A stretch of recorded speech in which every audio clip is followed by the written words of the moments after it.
Alright, so I'm going to show you guys how I fixed the problem with my Hornady Lock and Load AP Progressive Press powder spillage. So what was happening was anytime I was loading a small case, 9mm in this case, with powder, as the plate rotated, I was getting powder spillage. So not a lot. Every time though, I would just get like 1 or 2 grains, and over the course of 100, 200 rounds, the powder would start to add up and it would get messy. I'd have to clean it up. So I tried all kinds of things. None of them worked. I tried loosening the bolt. I tried adjusting the prawls. I tried looking at all kinds of things.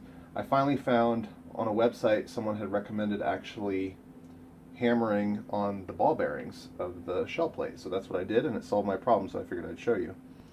So basically, you will take the shell plate off. You'll flip it upside down. You'll see these 2 ball bearings here. Take a 3/16 inch punch. Just place this on a hard surface, and you're just going to tap it down and depress it until it's barely protruding above the surface. That way when it's snapping into these little detents, it's not going to be having the same force, and it's not going to be popping the powder out.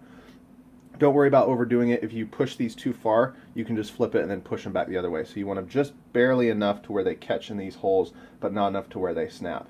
So once you do that, I'll show you, you no longer get any powder spillage at all, which is nice.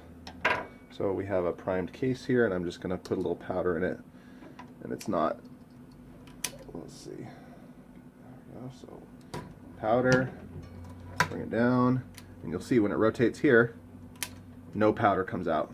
So that's all you do to fix this. It's a hardware fix, so you don't have to deal with messing with it other than that. So hopefully that helps some people. I'll link the thread I found that showed me this fix so you can see the still pictures. All right.